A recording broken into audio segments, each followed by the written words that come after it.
You're not the first and last person to have a business, to own a business. You're not the first and last person in this world to go for a job interview or to have a job. You're not the first and last person in this world to have friends. There are others as well. You want to sell that alcohol. You want to sell that lottery. You want to sell those dirty magazines. You want to take that scarf off your head. You wanted to go to those pubs. You want to hug those girls. Don't blame everything else around you today.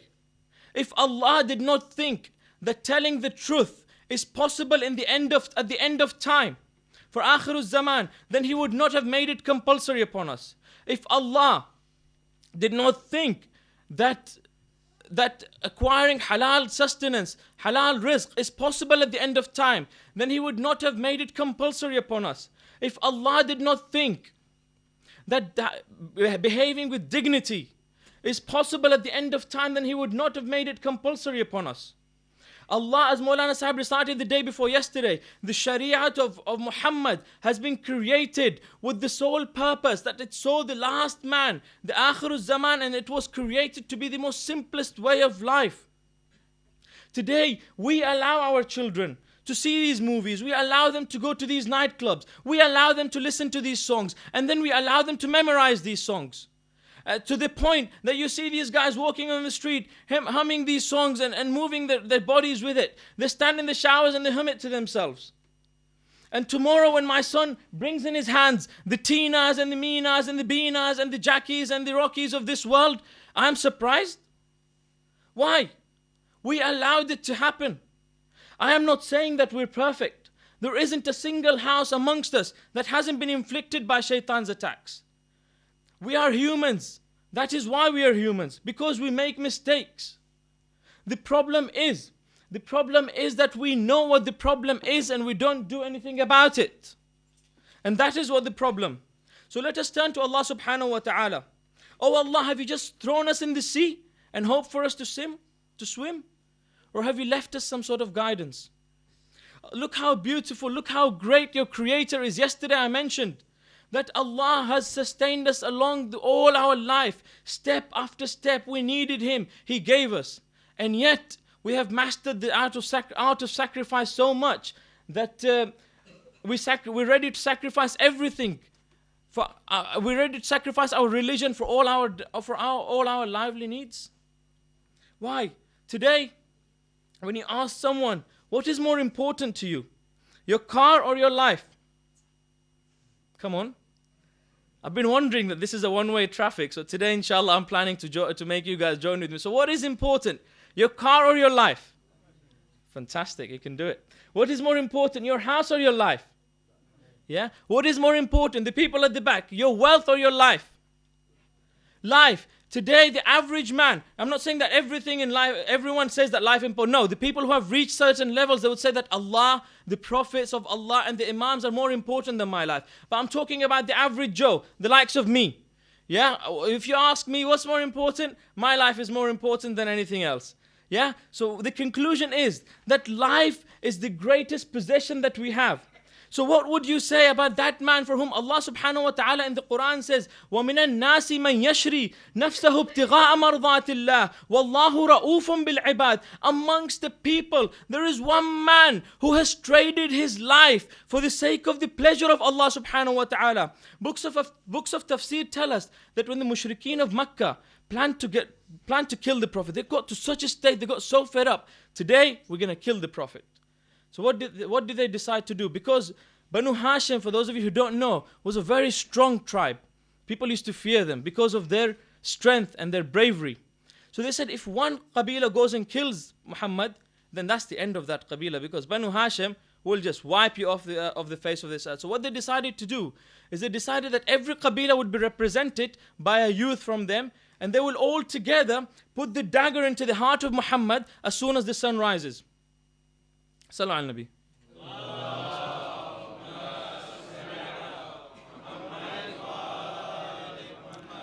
And so they did exactly that. 40 young people gathered with their swords ready, surrounded the house of Muhammad so he can't get out. The Prophet of Allah comes to Imam Ali, says, "Oh Ali, Allah says to me to tell you that he wants us to sleep. He wants you to sleep on my bed tonight. Imam Ali did not argue. He said, "O Prophet of Allah, will your life be saved if I did that?" The Prophet said, "Allah has promised me that yes, it will be." Imam Ali just went and slept. What was surely the bed of death, he went and just slept there. And later people asked him, "Oh Ali, you must have been terrified that night, mustn't you?" Those people who wanted to take the mick. "Oh Ali, you must have been terrified at that night." He says, "I have never slept in such peace in my entire life as I did on that night." Allah, looking down upon this act, is so pleased that he starts talking to his angels. "Oh Jibrail, oh Mikael, I have created you two as brothers, but I have given one of you a life longer than the other. Which one of you two is willing to sacrifice his life for the sake of his brother?" They're quiet. No answer. Allah then turns around and says, "What would you know about the art of love? Go and see my wali Ali, who is slept on that bed purely to seek my pleasure and purely to save the life of his brother Muhammad." He said, "Go Jibrail, go Mikael and protect my wali." So Jibrail comes and he sits near the head of Imam Ali. Mikael sits near the feet of Imam Ali. Jibrail starts saying, "Bakhin, bakhin, ya ibn Abi Talib, inna Allah yubahi bika al-malaika." Congratulations be on you, O son of Abu Talib, for Allah is singing your praise, not literally, but Allah is singing your praise in pride in front of his angels. Now I know what you're exactly thinking. That's Imam Ali. What can we do? So let me tell you another story which is slightly more relevant to my subject, which is tawakkul. 11 years ago, in 1995, I went to a trip to Iran. Some of the brothers were along with us as well, with the group of Al-Asr. Now, I don't know how true, I don't remember many things from that trip, but amongst the things which I cherish in my memory is a trip which we took to Ayatollah al-Uzma, Imam Khomeini's house. And what that story that man told me has stuck in my head since then. Now, I don't know if that story is true or not, because I have not read it. Moreover, I wasn't born at that time. So inshallah, my elders would come and correct me if I was wrong. But deep inside here, I feel that story is as authentic as anything in this world, because of the greatness of that man. They say that when the American hostage situation was taking place, the Americans thought to themselves, "This man with the black turban is giving us a lot of headache. The best thing would be is to get rid of him." So what they decided to do, they decided to hit two birds with one stone, as they say. They decided to attack the Imam's house, hence killing him, and that would divert the public so they can go and free their own hostages. So what they decided, they sent the most trained Marines with the most highly equipped aircrafts, Hitachi or something they call it, Apache, I think, something like that. Thank you. So what they did is they initiated this attack. When Imam was told about this attack, all Imam did is, those of you who have been to Iran, to have been to the house of Imam Khomeini, you've seen that balcony that he used to come and used to lecture at. The Imam, all he did is go to that balcony, and all he said, "Alam tara kayfa fa'ala rabbuka bi ashabil fil, alam yaj'al kaydahum fi tadlil, wa arsala alayhim tayran ababil, tarmihim bihijaratin min sijilin faja'alahum ka'asfin ma'kul." Do you not remember that great army of elephants? Did you not see how Allah destroyed them? He sent upon them the tiny birds of Ababil with tiny stones in their mouths, and he crushed them a crushing defeat. Incidentally, while I'm on this same topic, at that time what happened is that Abdul Muttalib, who is the grandfather of Imam Ali, who as well was the leader of Quraysh. This is one of the things they held in Saqifa, when they said, "How can we allow the grandfather to be the leader of us, the father to be our leader? We will not allow the son to be the leader, so we will appoint Abu Bakr." Good for them. In any case, Abdul Muttalib goes to the leader of that army, Abraha, and he says, while he was walking to Abraha started thinking, yes, the leader of Quraysh is coming to beg me not to destroy the house of Allah. So Abdul Muttalib goes and says, "Abraha, your men have captured 2 of my camels. Tell them to release them immediately or else." Abraha says, "Are you crazy, old man?"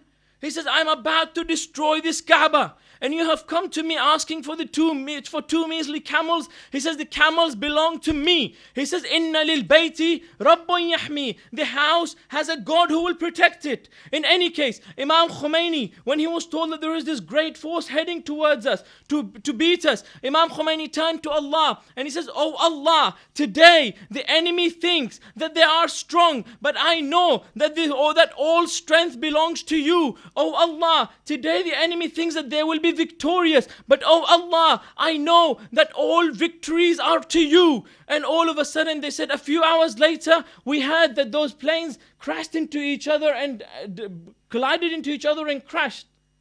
Subhanallah, such trust in Allah that even Allah says, I will not fail you.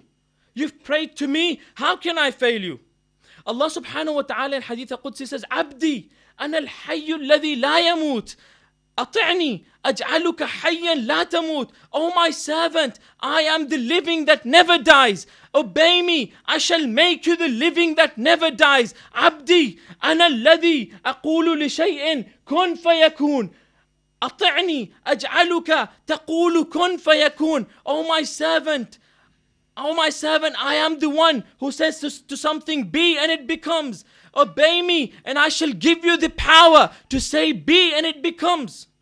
Subhanallah, what more power do you need in this life?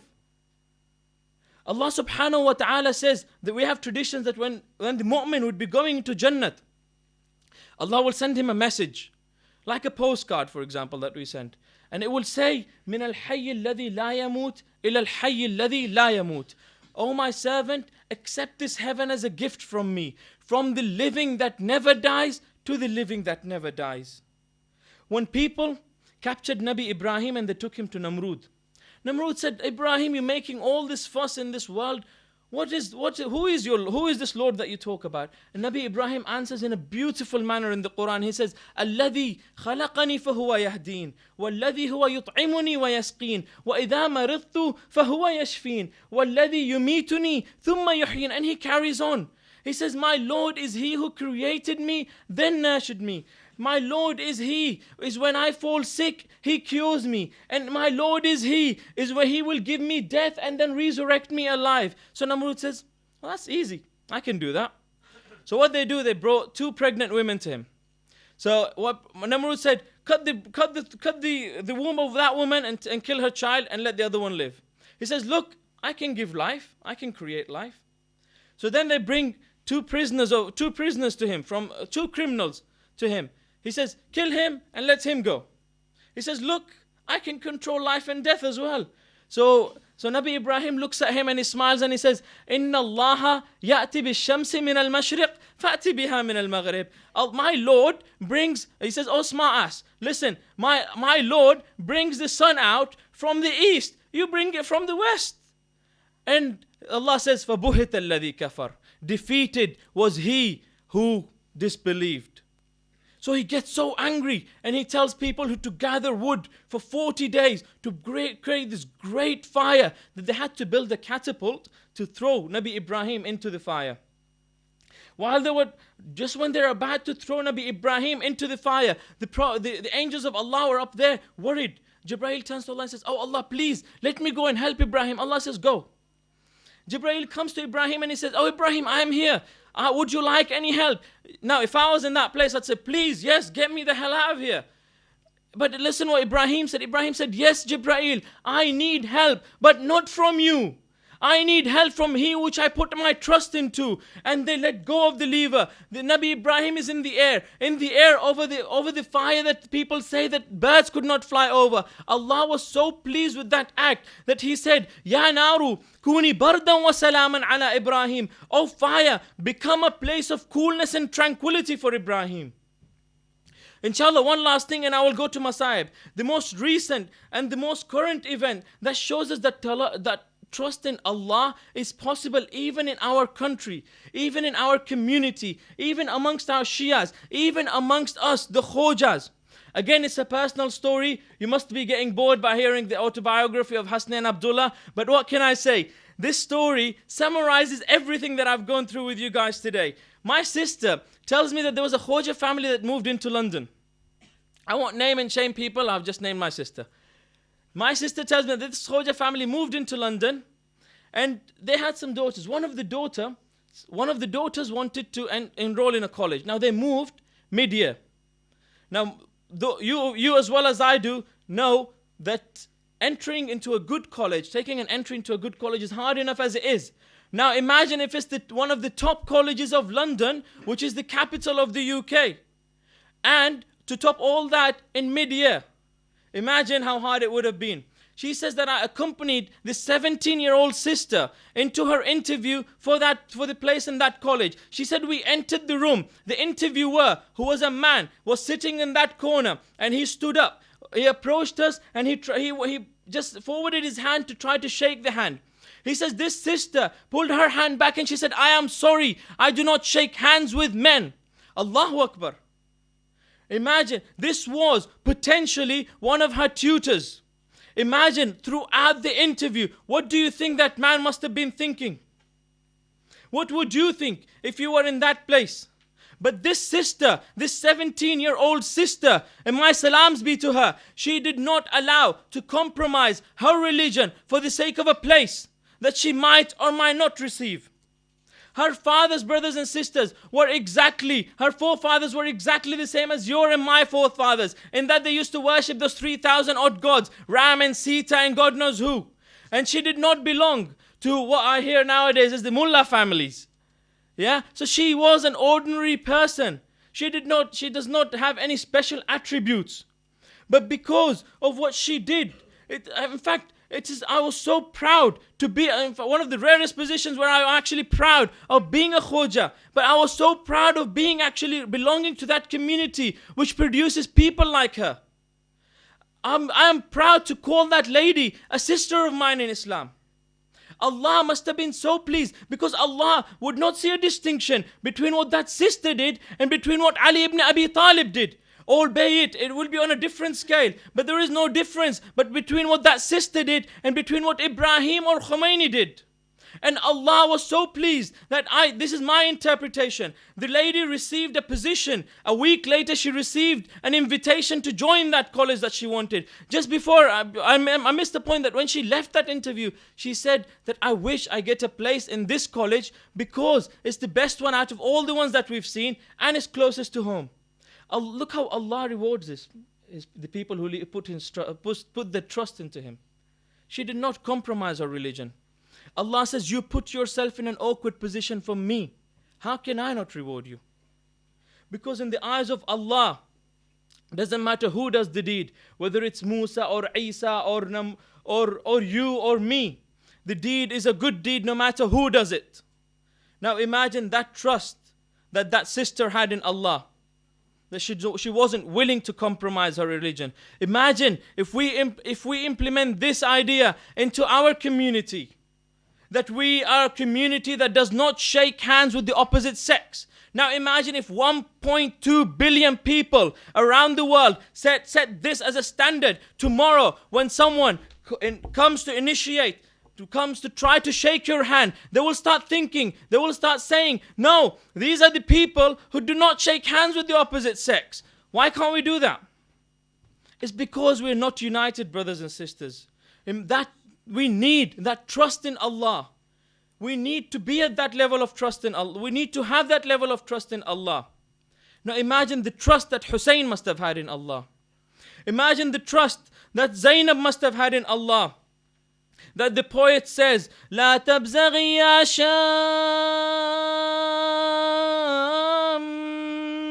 في أفق حيم من زينب فقد أطلت ينينها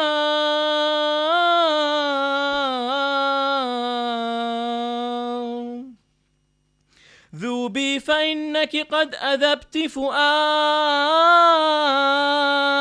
من كانت تظللها الأسود عرينها. O son, do not rise in dignity for Zainab.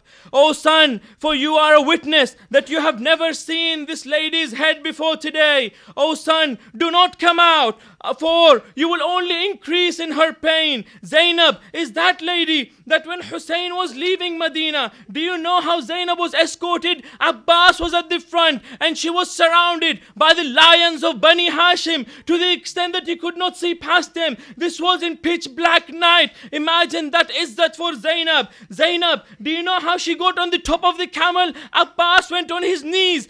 She put one foot on Abbas's knee, the other foot on Abbas's shoulder. That is why when my Mawla Hussein wanted to ride his horse for the final time, he looked towards Furat. Abbas, Zainab understood. She helped her brother ride the horse. When the qafila of Hussein returned to Medina and they were on the outskirts of Medina, Imam Zainul Abidin calls upon a person. His name was Bashir. He says, "Oh Bashir, your father was a great poet. You are a poet. Please go into Medina and tell the people of what has happened to Hussein." Bashir goes and he enters Medina and says, "Ya Ahl al-Madina, O people of Medina, Medina is no longer worthy of living in, for the sun that used to shine upon us, that Hussein, has been killed. His women and children have been taken prisoners." He said, "I felt that someone was pulling my sleeve.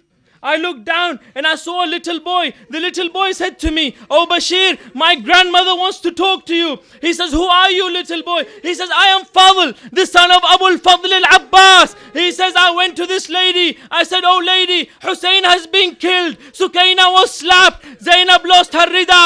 The al-Banin turns around to him and says, "Bashir, careful what you say. I sent my son Abbas with them." He says, oh lady, I am telling the truth." She turns around to Karbala and she says, "Abbas, I will never forgive what you did. This is not what I trained you to do." But she turns around and says, "Oh lady, Abbas was faithful to the last drop of blood in his body. Abbas gave his hands before anyone could touch Hussein. Abbas Abbas accepted for his head to be kicked by the horse's feet from Karbala to Kufa, from Kufa to Sham, but he could not accept to see the head of Zainab without her rida."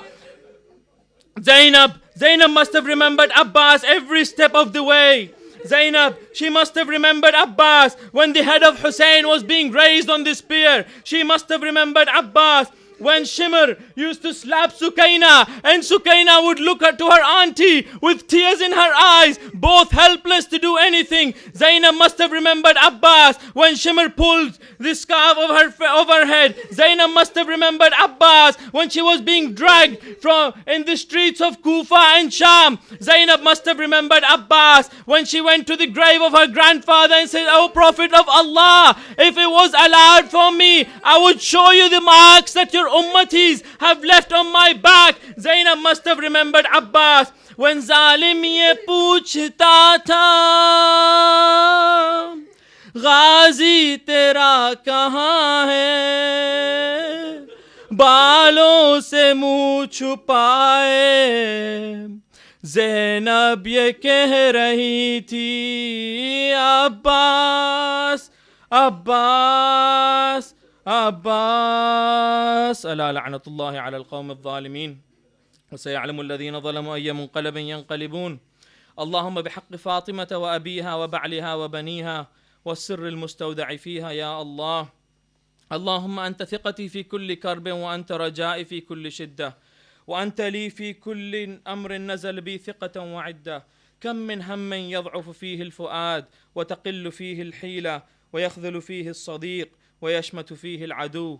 أنزلته بك وشكوته إليك رغبة فيه إليك عمن سواك ففرجته وكشفته عني. فأنت ولي كل نعمة وصاحب كل حسنة ومنتهى كل رغبة.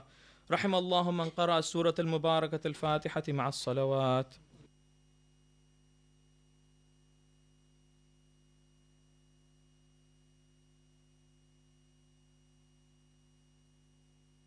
الشيطان اللعين الرجيم. بسم الله الرحمن الرحيم. الحمد لله الملك الحق المبين والصلاة والسلام على سيد المرسلين أبي القاسم محمد.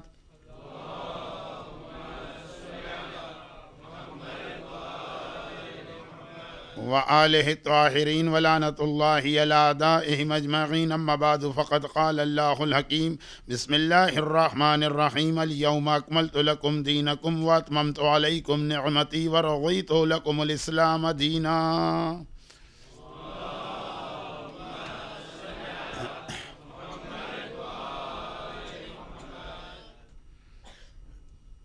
غدیر خم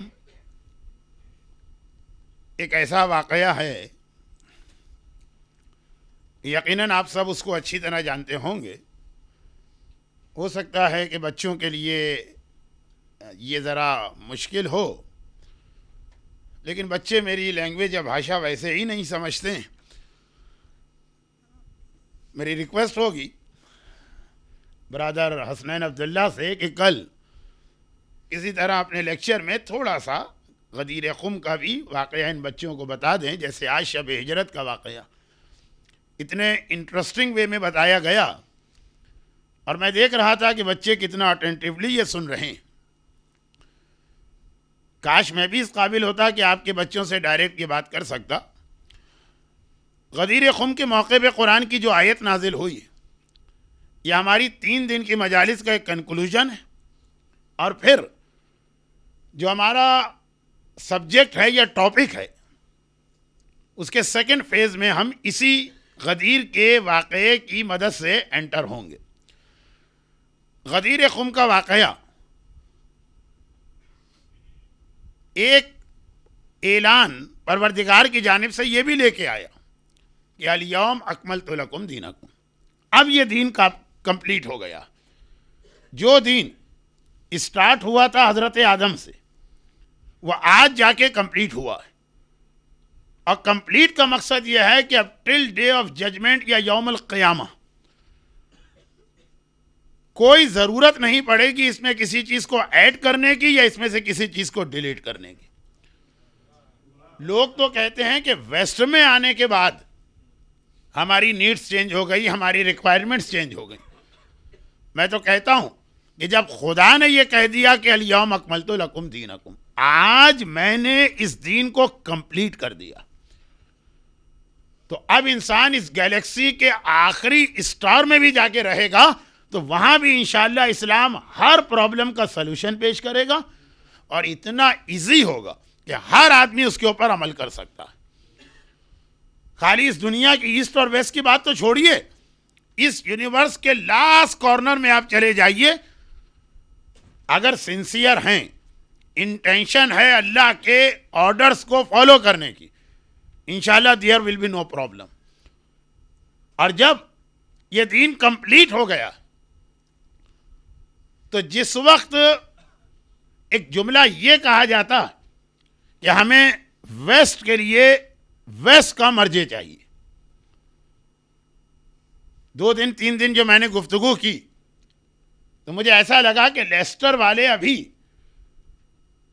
یہ کتنا سیریس پرابلم ہے یہ نہیں جانتے ہیں، کیونکہ کینیڈا میں اور امریکہ میں جتنا کام اس پر ہو چکا ہے، ویسٹ کے لیے ہم کو مرجع چاہیے۔ آئیے مولانا آگے تشریف لائیے، درود بھیجے محمد و آل محمد۔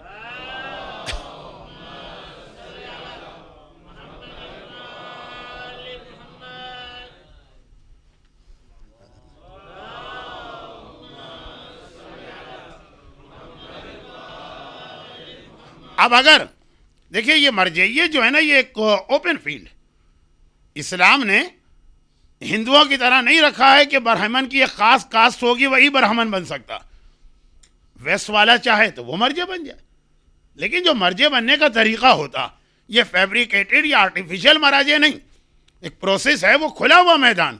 آپ حوزہ علمیہ نجف میں جائیے، آپ حوزہ علمیہ قم میں جائیے، ایڈمیشن لیجئے، اتنی محنت کیجئے کہ جو ایک مرجع کرتا، بسم اللہ۔ ہمارے ہاں ایسا کوئی رول نہیں ہے کہ مرجع صرف ایرانی ہوگا، یا مرجع صرف عراقی ہوگا، یا مرجع صرف عرب ہوگا، یا مرجع جو ہے خالی اس کا ہوگا۔ اس وقت بھی اگر آپ نجف اشرف میں جائیں تو حضرت آیت اللہ سیستانی کے بعد جو 3 دوسرے بڑے مرجع نجف میں، ان میں سے ایک بھی نہیں 2 کا تعلق پاکستان سے۔ ایک زمانے میں یہ کنسیپٹ تھا کہ جی مرجع تو خالی یا ایرانی ہوگا یا عراقی ہوگا، آیت اللہ حافظ بشیر نجفی اور آیت اللہ شیخ اسحاق فیاض. اور ویسٹ والوں کے لیے بھی اوپن انویٹیشن ہے, آئیے محنت کریے اور مرجع بنیے. لیکن اصل میں جب یہ جملہ کہا جاتا, دیکھیں بہت مرجع کے حوالے سے بہت بات ہو گئی, اور میرے پاس اس بارے میں ایک اسٹوڈنٹ ہوں. مرجعیت اتنا واسٹ ٹاپک ہے کہ اگر آپ کہیے تو میں 40 50 60 مجلسیں اس پہ پڑھ دوں, اور پڑھی ہیں میں نے, وہ موجود بھی ہیں سی ڈی میں. لیکن بات کو شارٹ کرنا, اور وہ یہ ہے کہ جب یہ کہا جاتا ہے کہ ہمیں ویسٹ کا مرجع چاہیے, تو اصل میں یہ نہیں کہتے ہیں کہ ہم ان کی ڈیمانڈ مرجع نہیں, کہتے یہ ہیں کہ ہمیں ویسٹ کے لیے مرجع چاہیے لیکن ان کی ڈیمانڈ مرجع نہیں. آلریڈی نہ صرف یہ کہ مرجع بنایا جا رہا, بلکہ اس کے بعد میں 2-3 چھوٹے چھوٹے جملے کہہ دوں جس کی ڈیٹیل میں جانے کا وقت نہیں, 2-3 ان میں سے ہر چیز اپنی جگہ ایک تقریر. نمبر 1, 1974 میں, اور وہ ہمارے برادر آ گئے کہ جنہوں نے اس زمانے کی تقریر کراچی کی سنی ہوئی ہے. 1974 میں میں نے تقریر کی تھی جو ون آف دی, بالکل سمجھیے میری فرسٹ 50 تقاریر میں آتی, اور اس میں نے کہا تھا کہ آخری زمانے کی ایک نشانی, اس عشرہ زینبیہ کا ٹاپک آخری زمانہ نہیں, لیکن ون آف دا سائن یہ ہے کہ جھوٹا اور فیبریکیٹڈ امام کو بنایا جائے گا. تو خیر وہ جو ہے وہ تو فائنل اسٹیج ہوگا, ایک دم کو تھوڑی وہ امام کو بنائیں گے. آپ کو ویسٹ کا طریقہ پتا ہے نا کہ پہلے اسمال اسکیل سے وہ ٹیسٹ کرتے ہیں, ٹرائل لیتے ہیں ہمارا اور آپ کا کہ ہم کہاں پر ہیں. ابھی پہلے وہ ہم کو جج کرتے ہیں, اس کے بعد پھر آگے بڑھتے ہیں. تو پہلے تو جھوٹا مرجع بنے گا, پھر جا کے جھوٹا امام بنے گا. جھوٹا امام, فیبریکیٹڈ امام, آرٹیفیشل امام, مجھے انگلش تو آتی نہیں, تو جو لفظ بھی میں دماغ میں آ رہے ہیں استعمال کر رہا ہوں. وہ جب بنایا جائے گا اس کا ایک ریزن ہے اور بہت انٹرسٹنگ ہے, وہ آپ پڑھیے سنیے گا کبھی میری مجلس. اسٹارٹ اور بگننگ ہوگی پہلے مرجع سے. اچھا, اور اللہ بھی یہی, یہ تو پہلا جملہ ہے میرا, جھوٹا امام. اب آئیے دوسرا جملہ, یہ بھی ایک مجلس ہے. آج میں مجلس کم پڑھ رہا ہوں, اپنی مجالس کا ایڈورٹائز زیادہ کر رہا ہوں سمجھیے. اچھا, ایک دوسری مجلس, ایک جملے میں خالی ایک سینٹنس, اور اللہ بھی, یہ تو ہو گیا دشمن. اللہ بھی جو ریال اور سچا امام ہے, اس سے پہلے ہمارا ٹیسٹ لینے کے لیے مرجعیت ہی کو بیس بنائے گا کہ ہم نائب امام کی کتنی رسپیکٹ کرتے ہیں, پھر امام کو بھیجا جائے گا. تو یہ مرجع جو ہے نا, یہ ہمارا ٹیسٹ ہوتا ہے اللہ کی طرف سے بھی. جھوٹا مرجع ہمارا ٹیسٹ ہو رہا ہے دشمنوں کی طرف سے. یہاں بھائی یہ قوم اتنی ویک ہے کہ جب ان کو ذرا سا میڈیا کے ذریعے سے مس گائیڈ کیا جائے تو یہ اپنے نائب امام کے اگینسٹ ہو جاتے ہیں. تو جب امام آئے گا تو بھی میڈیا ہمارے ہاتھ میں ہوگا نا, تو ان کو امام کے بھی اگینسٹ کیا جا سکتا ہے, دشمن. نمبر 2, اللہ بھائی اپنے امام کو بھیج رہا ہوں, اپنے امام سے مطلب اپنے ولی کو اور ہمارے امام کو, اور یہ آخری فائنل اللہ کی طرف سے آنے والا. تو اب یہاں تو یہ اللہ توہین نہیں کر رہا ہوں, شارٹ ٹائم میں بات سمجھانے کے لیے. اب اللہ یہاں کوئی رسک لینے کو تیار نہیں ہے. آدم کے بعد تو رسک لیا جا سکتا ہے, نوح آنے والے, اور نوح کے زمانے میں رسک لیا جا سکتا ہے, ابراہیم آنے والے, لیکن یہ آخری امام. تو اب اس کو اسی وقت بھیجا جائے گا جب یہ دیکھا جائے گا کہ اس کے ماننے والے, اس کے شیعہ اس کو ویلکم کرنے کے لیے تیار. لیکن کیسے پتا چلے؟ وہ تو ہر شیعہ کہے گا میں ویلکم کرنے کو تیار ہوں. نہیں, ذرا سا پھر ایک جملہ یہ ہو سکتا ہے کہ شب اربعین کی مجلس کا ٹاپک بنے. بھائی کوفے والوں نے بھی تو کہا تھا آقا حسین ہم آپ کو ویلکم کرنے کو تیار ہیں, لیکن جب مسلم ابن عقیل کو بھیجا گیا پتا چل گیا کہ اینٹی کلائمیکس ہے. تو ہر آدمی کہہ رہا ہے, ہر شیعہ کہہ رہا ہے, ہر مومن کہہ رہا ہے, ہر اثنا عشری کہہ رہا ہے کہ جی ہم تو امام کو ویلکم کرنے کو تیار. تو اللہ جیسے آقا حسین نے مسلم کو بھیجا, اللہ ہمارا ٹیسٹ کیسے لیتا ہے؟ یہی مرجع کے ذریعے سے. پتا چلا کہ ہم مرجع کی تو گردن کاٹنے کو تیار ہیں, تو امام کو کیا ویلکم کریں گے؟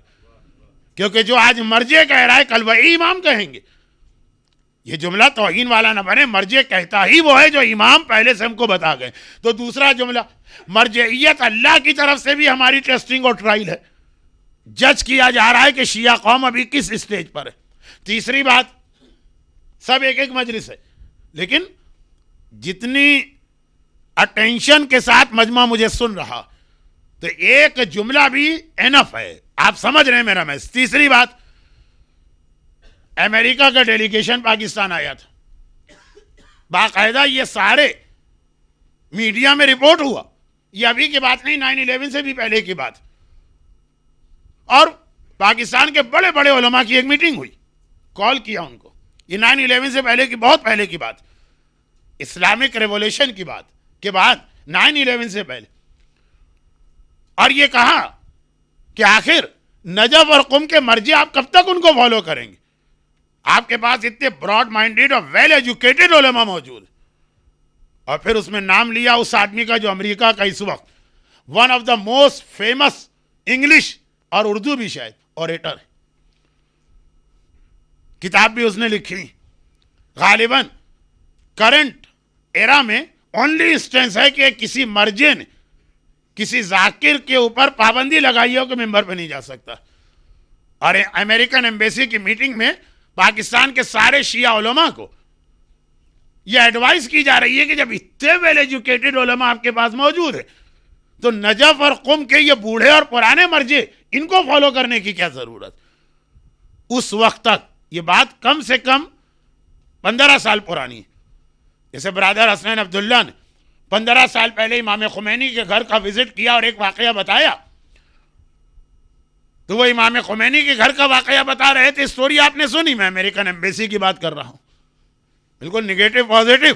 وہاں پہ یہ 15 سال پہلے ایڈوائز کیا جا رہا کہ ڈاکٹر بھی ہے, رائٹر بھی ہے, اسپیکر بھی ہے, انگلش پہ بھی کمانڈ ہے, اردو پہ بھی کمانڈ ہے, تو آپ لوگ ایسے لوگوں کو کیوں فالو نہیں کرتے؟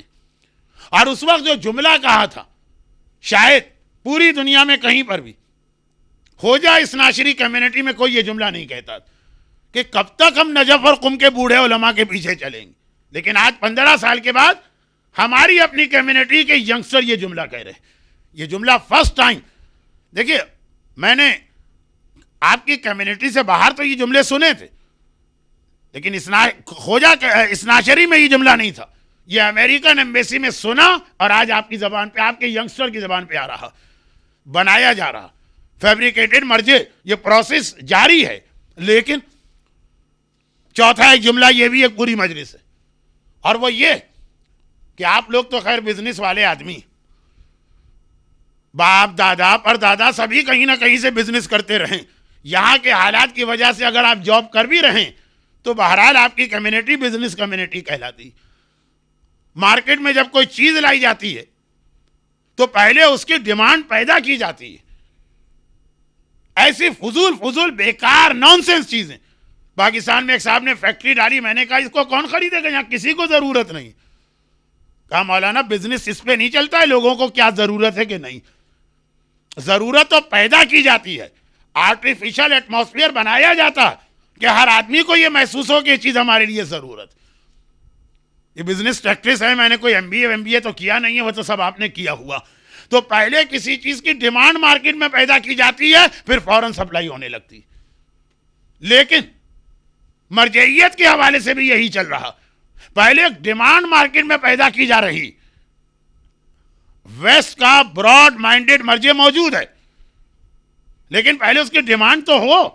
چنانچہ ہر سال ایسے نان ایشوز کو ایشوز بنایا جاتا ہے ہماری کمیونٹی میں کہ ہمارے یوتھ کی زبان پہ جملہ آ جائے کہ بھئی ہم کب تک ہم نجف اور قم کو فالو کریں گے, ہمیں 21 سینچری میں یہاں کے لیے نیا مرجع چاہیے. اب یہ جملہ یوتھ کی زبان پر ہے, پھر یہ جملہ جائے گا بڑوں کی زبان پر, اس کے بعد یہ جملہ جائے گا کمیونٹی کے لیڈرز کے پاس, جماعتوں کی ایک ایگزیکٹو کمیٹی کے پاس, اور پھر ایک ایسا ماحول بن جائے گا کہ اس کے اوپر عمل ہوگا. ابھی اس وقت ڈیمانڈ کریٹ کی جا رہی ہے. کوئی نیا پروڈکٹ آتا ہے, کس طرح ٹی وی پہ پہلے سے اس کا ایڈورٹائز آنے لگتا, اسی انداز سے یہ جو چھوٹے چھوٹے ایشوز دنیا میں جگہ جگہ ایسے نظر آ رہے ہیں, یہ جس کے ریزلٹ میں ہمارا یوتھ کہتا کہ اب ہمیں نیا مرجع چاہیے, یہ وہ ڈیمانڈ کریٹ ہو رہی. مرجع تیار ہے اور ایک لائن سے تیار رکھے ہوئے مرجع ان کے پاس. لیکن اب آئیے چوتھا اور فائنل جملہ, جس کے بعد میں نے کہا میں اپنے سبجیکٹ کے فیز 2 میں جاؤں. وہ یہ کہ جب یہ کہا جاتا ہے کہ ہمیں نیا مرجع چاہیے تو اس کا یہ مطلب نہیں ہوتا. کبھی آدمی کہتا کچھ اور ہے, اس کے میننگ کچھ اور ہوتے ہیں. مولانا آج آپ بہت تھک گئے ہوں گے, اس کا مطلب یہ نہیں کہ مولانا بہت تھکے, اس کا مطلب یہ کہ آج 35 منٹ میں ہماری جان چھوڑ دیجیے گا. کبھی کہا کچھ جاتا ہے لیکن اس کے پیچھے میننگ کچھ اور ہوتے ہیں.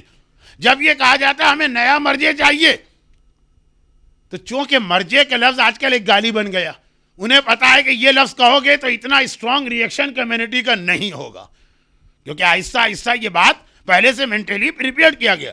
لیکن اصل میں نیا مرجع نہیں کہہ رہے ہیں, اصل میں وہ کہہ رہے ہیں کہ ہمیں نئی شریعت چاہیے. اب یہ تو نہیں کہہ سکتے کہ نئی شریعت چاہیے, وہ کہتے ہیں نیا مرجع چاہیے. لیکن نئے مرجع کا مقصد یہ ہے کہ اگر یہ نیا مرجع آ کر بھی وہی فتوے دینے لگا کہ میوزک حرام ہے یا سانگز حرام ہے یا حجاب واجب ہے یا داڑھی کا شیو کرنا گناہ ہے یا شراب کا پینا حرام ہے یا ڈسکو میں جانا حرام ہے, اور وہ ایگزامپل جو برادر حسنین عبداللہ نے دی اپنے لیکچر میں, تو پھر کیا فائدہ ایسے نئے مرجع کا؟ نئے مرجع مینز ایسا مرجع جو حلال کو حرام اور حرام کو حلال کر دے. شب اربعین کا میرا یہ ٹاپک بھی ہے کہ ہماری کمیونٹی میں عجیب بات ہے, حرام تو ہے ہی حلال کرنا, کچھ حلال چیزیں بھی ہے جس کو ہم نے حرام کر دیا. ہمیں مرجع چاہیے, یہ تو خالی ہم کہنے کو کہتے ہیں, اصل ہماری ڈیمانڈ ہے ہمیں نئی شریعت چاہیے. تو نیا مرجع مینز وہ مرجع کہ جو نئی شریعت دے سکے. اور وہی بات تھی کہ ویسٹ میں رہ کر آپ کو, جو میری سیکنڈ مجلس تھی اور جس کو آج میں نے سیکنڈ مجلس کے میسج کو کنکلوڈ کیا سورہ مائدہ کی آیت پر, الیوم اکملت لکم دینکم, یہ دین کمپلیٹ ہو چکا. اب کسی نئی شریعت کی اسلام کے پاس گنجائش نہیں, اب کوئی نئی شریعت نہیں آ سکتی. حلال محمد حلال الی یوم القیامہ و حرامہ حرام الی یوم القیامہ. جو رسول حلال کر کے گیا وہ قیامت تک کے لیے حلال ہوگا. کسی نئے مرجع کے پاس اتنے پاور نہیں ہے کہ اس کو وہ حرام کر دے, اور جس کو رسول حرام کر کے گئے ٹل ڈے آف ججمنٹ وہ حرام ہے. تو الیوم, تو اصل میں سب سے پہلے ویسٹ میں بیٹھنے والوں کو یہ سمجھنا,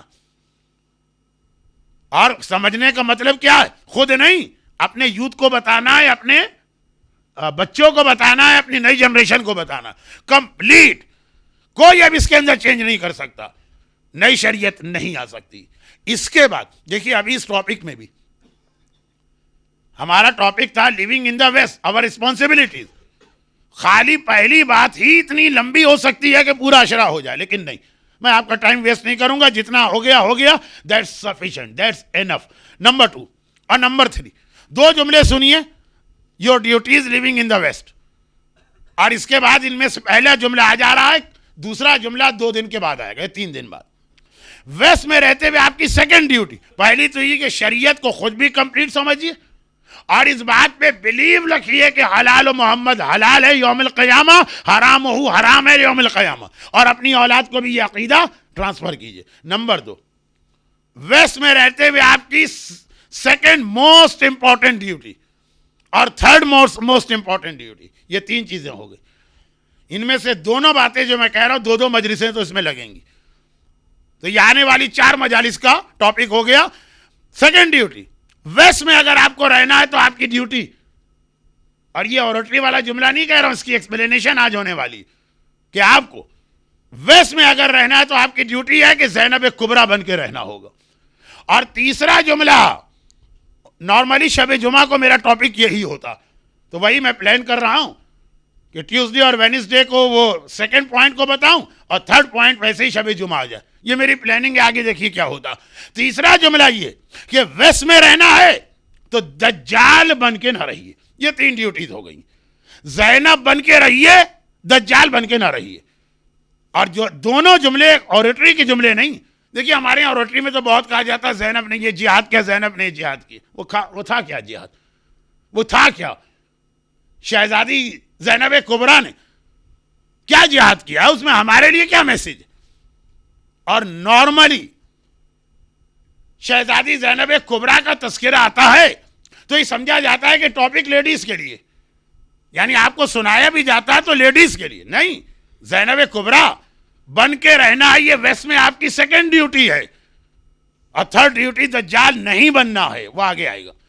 مردوں سے بھی میں بات کر رہا ہوں, اور اگر 1 2 4 5 کوئی عورتیں ہیں مجلس میں تو ان سے بھی بات کر رہا ہوں، اور وہ یہ کہ ثانیہ زہرا کا، شہزادی زینب کا جو جہاد ہے اس کا ایک بہت بڑا پارٹ جو آج ویسٹ میں آپ کے لیے ضرورت. لیکن اس سے پہلے میں آپ سے ایک کوئسچن کروں. یہ question only for the sake of question ہے، مجھے آپ سے ریپلائی نہیں چاہیے. بھائی ہمارے برادر حسنین عبداللہ تو آپ سے مانگ رہے تھے نا کہ کار زیادہ امپورٹنٹ ہے کہ لائف، ویلتھ زیادہ امپورٹنٹ ہے کہ لائف. سب سے پوچھ رہے تھے، ادھر والوں سے، ادھر والے سے، پیچھے والے خاموش تھے تو ان سے بھی پوچھ رہے تھے. مجلس ایسی ہی ہونی چاہیے، 2 وے ڈائلاگ. کم از کم یہ تو پتا چلے کہ لوگ سو رہے ہیں کہ جاگ رہے ہیں. پہلے ہم لوگ اندازہ کرتے تھے، ججمنٹ ہمارا ہوتا تھا کہ لوگ آنکھیں بند ہیں یا آنکھیں کھلی ہیں. کسی نے کہا مولانا آپ خوش ہو رہے ہیں؟ ارے مومنین کرام نے تو ایسی ٹیکنیک ایجاد کر لی ہے کہ آنکھیں کھول کے سوتے ہیں، آپ کو پتہ بھی نہیں چلتا. آپ سوچ رہے ہیں کہ یہ لوگ آنکھیں کھلی ہیں تو آپ کی مجلس سن رہے ہیں اور جاگ رہے ہیں. اچھا خیر، تو ایک سوال for the sake of question only, وہ یہ ہے، ذرا اس میں کامن سینس کی بات ہے، میریکل نہیں. اسلامک ہسٹری میں، اسپیشلی جو ارلی ہسٹری آف اسلام، سب سے زیادہ فیمس کون سا ایونٹ ہونا چاہیے؟ دیکھیں ایک چھوٹی سی بات ہے، جس کے جتنے زیادہ وٹنس ہوں گے وہ والی سٹوری، وہ والا ایونٹ، وہ والا واقعہ زیادہ مشہور ہوگا. بھئی چاند کو 2 آدمیوں نے دیکھا، شریعت میں تو پروو ہو گیا، اور 500 آدمیوں نے دیکھا. دیکھیں دونوں کی رپورٹنگ برابر نہیں مانی جائے گی. 2 آدمیوں نے دیکھا، 500 آدمیوں نے دیکھا، 500 نے چاند کو اتھینٹک بنا دیا. اسی طرح کوئی بھی ایسا واقعہ، ایک ایکسیڈنٹ ہو گیا، خالی ایک آدمی نے دیکھا، ہٹ اینڈ رن رات کے 12 بجے، اور ایک دن کے 12 بجے وہ 400 آدمیوں نے دیکھا. جیسے جیسے کسی بھی انسیڈنٹ کو آئی وٹنس زیادہ ملتے جاتے ہیں وہ زیادہ اتھینٹک ہوتا جاتا، اور جتنے آئی وٹنس کم ہوتے ہیں اتنا وہ ویک ہوتا چلا جاتا. کئی علماء تو خبر واحد کو حجت بھی نہیں مانتے ہیں، لیکن بہت شارٹ بات کر رہا ہوں کہ اسلامک ہسٹری، مثلا رسول اللہ کی ہسٹری، رسول اللہ کی برتھ مکے میں ہوئی، مکے میں کتنے وٹنس ہوں گے؟ Only family members. بھائی ہو سکتا ہے رسول طائف میں پیدا ہو سکتا ہے رسول مدینے میں پیدا ہوئے، لیکن سارے مسلمانوں کیا یہ چیز 100% کنفرم ہے. رسول اللہ نے اعلان رسالت کیا جب پیغمبر نے اپنا اناؤنسمنٹ کیا اپنی پروفٹ ہوڈ کا، کتنے آدمی وٹنس تھے؟ جیسا ابھی برادر حسین عبداللہ نے شب ہجرت کے لیے کہا، مکے میں 14 ٹرائبس تھے، ان کے چیف آئے تھے وہاں پہ. تو اسی طرح سے جب پیغمبر نے پہلا اعلان کیا تو جو مکے کے ٹرائبل چیف تھے خالی ان کو انوائٹ کیا تھا. اس میں پھر کچھ اور لوگ بھی آ گئے تھے، 30 ہوں گے، 35 ہوں گے. کیا آج اس بارے میں کوئی ڈاؤٹ ہے کہ رسول اللہ نے رسالت کا اعلان کیا کہ نہیں کیا؟ ہر آدمی جانتا ہے مسلمانوں کے نزدیک کنفرم ہے پیغمبر نے اعلان رسالت کیا. بھئی کبھی تو ایسا ہوتا ہے نا، لوگ کہتے ہیں نہیں کوئی اعلان نہیں کیا تھا، ہسٹورین نے پیغمبر کے نام سے ایک چیز لگا دی. جیسے وہابی حضرات یہی کہتے کہ امام علی نے کبھی بھی نہیں کہا تھا کہ میرا رائٹ ہے، یہ تو شیعوں نے ان کے نام سے بات مشہور کر دی. تو کیا رسول اللہ کے بارے میں بھی ایسا کوئی ڈاؤٹ ہے؟ نہیں. سارے مسلمانوں کے نزدیک 100% کنفرم موسٹ اتھینٹک واقعہ، پیغمبر نے اپنی نبوت کا اعلان کیا. ابھی یہی شب ہجرت کا واقعہ، جس کی ڈیٹیل تو برادر حسین عبداللہ کے لیکچر میں آ گئی، لیکن خود یہ ایونٹ، انسیڈنٹ، کیا پیغمبر نے ہجرت کی تھی؟ یہ واقعہ ہوا، کتنے آئی وٹنس اس کے تھے؟ کوئی بھی نہیں تھا، مگر مولا علی تھے، ایک حضرت ابوبکر تھے، اور ایک آدھ غلام اور تھا، مگر سارے مسلمانوں کے نزدیک کنفرم. اچھا بیٹل آف بدر، میں بہت شارٹ کر رہا ہوں ورنہ یہ بات تو بہت لمبی ہو جائے گی. بیٹل آف بدر 313 آدمی مسلمانوں کے پاس تھے، صرف 313، ان میں سے بھی 6 7 8 10 12 تو شہید ہو گئے. 300 آج کنفرم ہے کہ بدر کی بیٹل ہوئی ہے. کتنے وٹنس؟ 300 ہے نا، 300 نا، یاد رکھیے 300. احد، خندق، خیبر، جتنے واقعات ہیں سیرت رسول کے، آج کوئی مسلمان اس کے بارے میں کسی قسم کا کوئی ڈاؤٹ نہیں ہے، کوئی شک نہیں ہے، کوئی شبہ نہیں. جبکہ کتنے آئی وٹنس ہیں؟ کسی میں 10 ہیں، کسی میں 5 ہیں، کسی میں 100 ہیں، کسی میں 300 ہیں، کسی میں 10,000 ہیں. چلے 10,000 فتح مکہ 10,000 آئی وٹنس تھے, لیکن رسول اللہ کی 63 ایئرس کی لائف میں اونلی ون انسٹنس ایسا ہے کہ جہاں 120,000 آئی وٹنس تھے, اور وہ ہے غدیر خم کا واقعہ.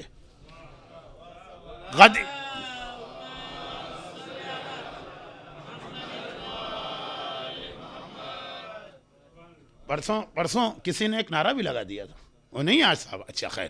تو خلاصہ یہ ہے کہ 120,000 آئی وٹنس. اچھا کوئی کہہ دے کہ ہاں ٹھیک ہے اتنے ہی, لیکن یہ غدیر خم کا واقعہ ہوا تھا ڈیورنگ یا جسٹ آفٹر لاسٹ حج. تو حج میں بھی 120,000 تھے اور وہاں بھی تھے, دونوں میں چلے. لیکن پھر بھی ایک فرق ہے, اور وہ یہ ہے کہ غدیر کے واقعے میں رسول اللہ نے کسی کو سونے نہیں دیا. حج کے واقعے میں تو ہو سکتا ہے ایسے ٹیکنیکل لوگ ہوں, ایکسپرٹ, آنکھیں کھلے ہوئے سو رہے ہیں. غدیر میں پیغمبر نے اس کا چانس بھی نہیں رکھا. کیسے؟ غدیر میں مولا کی ولایت کا اعلان بھی کیا ہے. اب اس میں ہو سکتا ہے نا کچھ لوگ کہیں کہ یا رسول اللہ ہم بہت تھکے ہوئے تھے, ہمیں نیند آ گئی, وہ پتہ نہیں آپ نے کیا کہا. چالاک لوگوں کو اسی جملے میں نیند آتی ہے جو ان کے اگینسٹ جا رہا. کوئی آدمی کہہ سکتا ہے میں بہت پیچھے بیٹھا تھا, آواز نہیں آ رہی تھی, وہ مائک سسٹم کام نہیں کر رہا تھا, کچھ گڑبڑ وغیرہ تھی, پتہ نہیں آپ نے کیا کہا. یہ سارے بہانے بنا سکتے ہیں نا, ایکسکیوزز. یا کسی نے کہا کہ نہیں, کوئی کہہ دے کہ میں بھول گیا تھا. پیغمبر نے غدیر میں خالی ایک اناؤنسمنٹ نہیں کیا, پورا ایسا ایٹماسفیئر بنایا, یعنی خیمہ لگایا. پہلے تو یہ اعلان کر دیا من کنت مولا فہذا علی مولا, پھر خیمہ لگایا. 120,000 میں ہر انڈیویجول کو اپنے خیمے میں بلایا, ہر ایک سے کہا اپنا ہاتھ علی کے ہاتھ پہ رکھو اور یہ غدیر خم کا اعلان ریپیٹ کرو, یہ کہو کہ یا علی آج سے آپ میرے مولا ہو گئے. 1 by 1 120,000.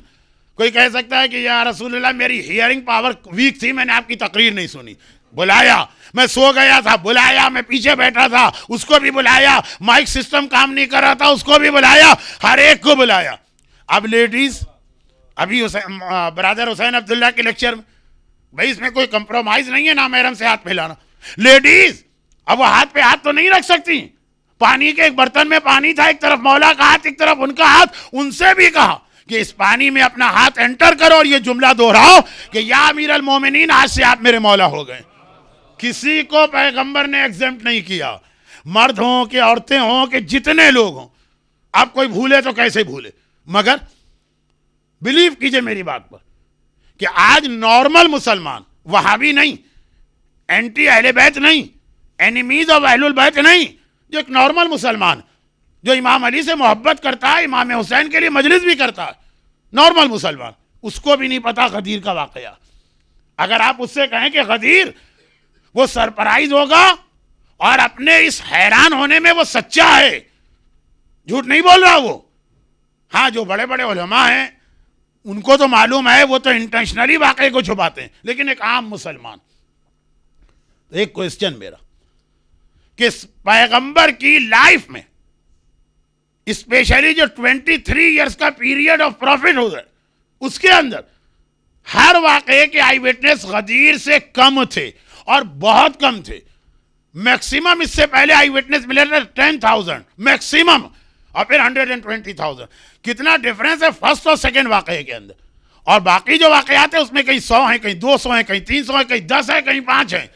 5 والا, 10 والا, 100 والا, 500 والا ایونٹ ہر ایک کو یاد ہے.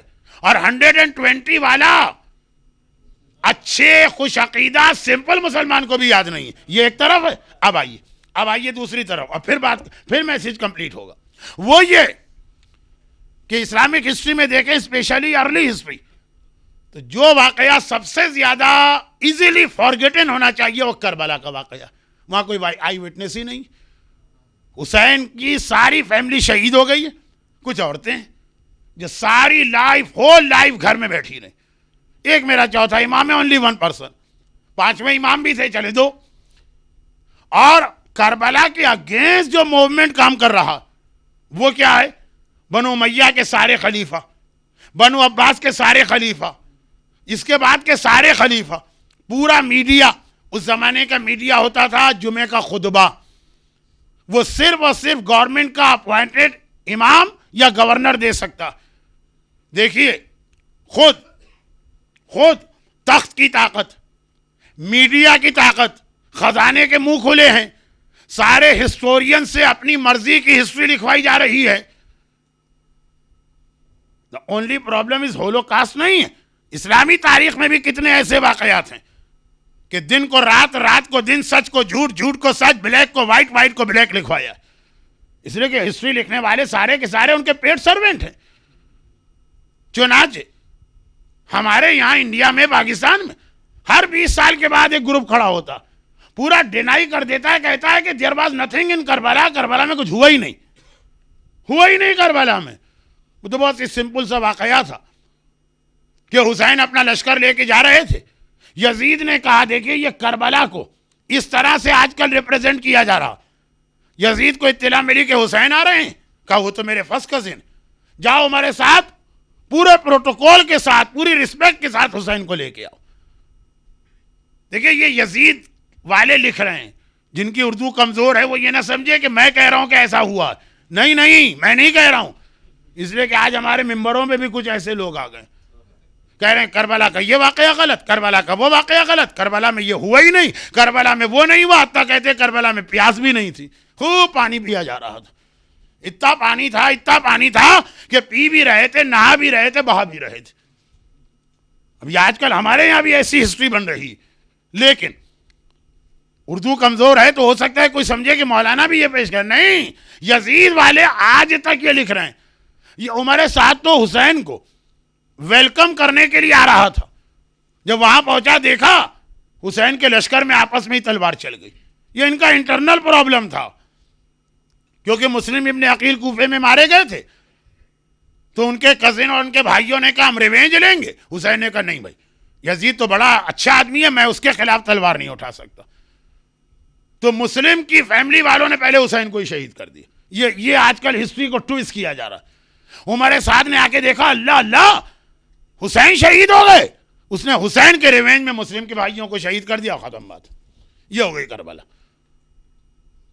مسلم کی فیملی نے حسین کو شہید کیا اور حسین کے ریونج میں عمر سعد نے مسلم کی فیملی کو شہید کیا. یہ کربلا کی وہ ہسٹوری، وہ پکچر ہے. یزید نکل گیا، عمر سعد نکل گیا، ابن زیاد سب ڈیلیٹ ہو گئے. جب سے کمپیوٹر میں ڈیلیٹ کا بٹن آیا ہے کم وقت، جو چیز ہم کو پسند نہیں آتی ڈیلیٹ گئی، تو اسلام کو بھی ہم ایسے ہی سمجھنے لگے. نئے مرجے سے ڈیمانڈ یہی ہے کہ ڈیلیٹ کا بٹن شریعت میں رکھیے گا. جس کو حجاب پسند نہیں وہ اس کو ڈیلیٹ کرے، اور جسے داڑھی پسند نہیں وہ اسے ڈیلیٹ کرے، اور جسے شراب کا حرام ہونا پسند نہیں وہ اس کو ڈیلیٹ کرے، اور جسے ہسٹری پسند نہیں وہ اس کو ڈیلیٹ کرے. لیکن یہ کوئی بے وقوف الٹریٹ لوگ نہیں، بڑے بڑے علماء 20 سال مدینہ یونیورسٹی کے پڑھے ہوئے اسکالر پاکستان کے ٹیلی ویژن پہ آ کے یہ اسپیچ کر رہے ہیں. لیکن کیا ہوا؟ سب ختم. وہ سب مرا گئے. دوبارہ پاکستان میں آزاداری، کربلا کا واقعہ نان شیعہ کے پاس اسی طرح سے واپس آ گئے کہ کربلا قیامت تک زندہ رہے گی. یہ سب لوگ اپنی کوشش کر کے تھک جائیں، بیکار ہے. مگر ایک سوال ہے میرا، اور اس کا جتنا میں نے سوال کو لمبا کیا جواب اتنا ہی شارٹ ہوگا. میرا سوال کیا؟ اب سنیے پورا سوال. رسول اللہ کی زندگی میں جس واقعے کے سب سے زیادہ آئی وٹنس 120,000، اتنے آئی وٹنس سیرت رسول میں کسی چیز کے نہیں. وہ واقعہ لوگ بھول گئے، کسی کو یاد نہیں ہے. اور کربلا جس کا سمجھیے کوئی آئی وٹنس ہی نہیں ہے 2-4 فیملی ممبر کے علاوہ، بلکہ اگینسٹ ہیں کربلا کے، گورنمنٹس اگینسٹ ہیں، اسلامک ہسٹری لکھنے والے اگینسٹ ہیں، بڑے بڑے علماء اگینسٹ ہیں. وہ واقعہ اتنا مشہور ہو گیا. یہ میریکل تو ہوگا، لیکن اس میں ہمارے لیے کوئی میسج ہے؟ ان دو چیزوں میں کوئی ڈیفرنس ہے کہ Ghadir why it's not so popular اور فیمس؟ غدیر اتنا مشہور کیوں نہ ہوا؟ کربلا اتنا مشہور ہو گیا؟ دیکھیں یہ میری اپنی ایک انڈرسٹینڈنگ ہے. میں کہتا ہوں مجھے خالی ایک ڈیفرنس نظر آ رہا. غدیر کے فیور میں سارے فیکٹر تھے، آئی وٹنس بھی ہیں، پیغمبر کا آخری حج بھی ہے، سارے فیکٹرز غدیر کے فیور میں سوائے ایک کے. کربلا میں ہر چیز کربلا کے انٹری ہے مگر ایک چیز کربلا کے فیور میں ہے, اور وہ اتنا بڑا ڈیفرنس بنا, اور وہ یہ کہ غدیر کو سب ملا, غدیر کو کوئی زینب نہ ملی, کربلا کو کچھ نہ ملا, کربلا کو ایک زینب مل گئی جس نے قیامت تک زندہ کر دیا.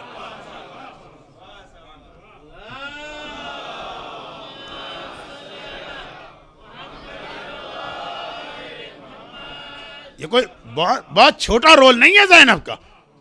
غدیر کے فیور میں ہر چیز جا رہی ہے, غدیر کے پاس کوئی زینب نہ تھی جو غدیر کی تبلیغ کرتی, اور کربلا کے اگینسٹ ہر چیز ہے لیکن کربلا کو تبلیغ کرنے والی ایک زینب مل گئی.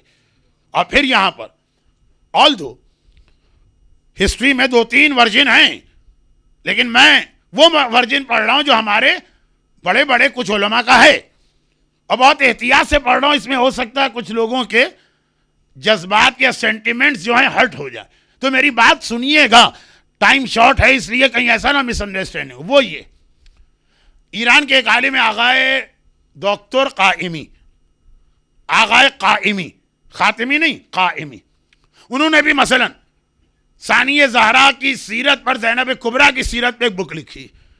یہ تقریباً جتنی بڑی مفاتی ہوتی ہے, مفاتی کے سائز کی ہے, بڑے سائز کی بک ہے, more than 700 پیجز, فارسی میں بھی ہے اردو میں بھی ہے. اس میں بھی انہوں نے وہ بات لکھی جو اس سے پہلے آیت اللہ العظمیٰ آغا محسن حکیم کا بھی ایک مشہور نظریہ تھا. آغا محسن حکیم کو خوجہ کمیونٹی زیادہ جانتی ہے, آغا بروجردی سے زیادہ فیمس ہوئے. آغا محسن الحکیم ان کا بھی ایک نظریہ تھا, لیکن چونکہ یہ مرجعیت کا مسئلہ نہیں ہے, ہسٹری اس لیے اتنا واضح تو نہیں ہوا. بہت دیکھیں اگلا جملہ میں بہت احتیاط سے کہہ رہا ہوں, مس انڈرسٹینڈنگ نہ ہو. وہ یہ کہ ثانیہ زہرا زینب کبریٰ کی ریئل یا ایکچوئل قبر یا روضہ کہاں, اٹس آلسو اے مسٹری. چونکہ آغا محسن حکیم کی وجہ سے ایسٹ افریقہ کے بہت سے خوجے یہ بات جانتے ہیں, اس لیے میں اس کو زیادہ یہاں پہ کھل کے کہہ رہا ہوں. نو ڈاؤٹ کہ میجورٹی آف شیعہ علماء ان کا اوپینین ہے کہ یہ شام میں, جس کی زیارت کے لیے بہت سے مومنین آج نکل رہے ہیں, کچھ کل جا رہے ہیں,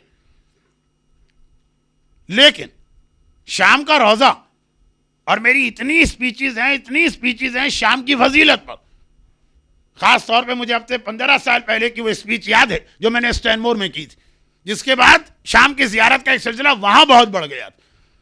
میں نے بتایا اپنا پریکٹیکل ایکسپیرینس.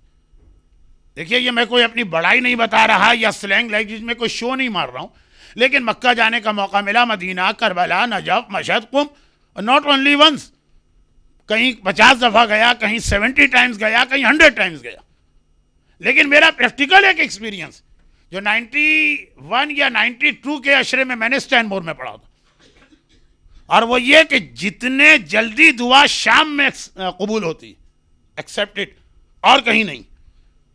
میں مکہ مدینہ کو بھی اس لسٹ میں انکلوڈ کر رہا ہوں.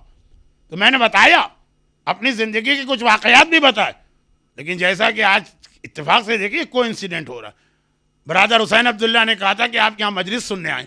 حسین عبداللہ کی آٹو بایوگرافی نہیں, تو یہی میں بھی کہوں گا کہ آپ مجلس سننے آئے, صادق حسن کی آٹو بایوگرافی نہیں تو وہ چھوڑ دیجیے. وہاں اسٹینمور میں لوگ سننے آئے تھے میری آٹو بایوگرافی, یہاں نہیں آئے ہیں. تو خلاصہ یہ کہ میں نے 3-4 واقعات پڑھے. تو شام پر میرا بلیف بہت زیادہ, لیکن یہ اپنی جگہ بہرحال ایک فیکٹ ہے کہ ثانیہ زہرا کیرو میں دفن ہے, قاہرہ میں ان کا روضہ ہے. یہ بھی بہت سارے علماء نے کہا ہے.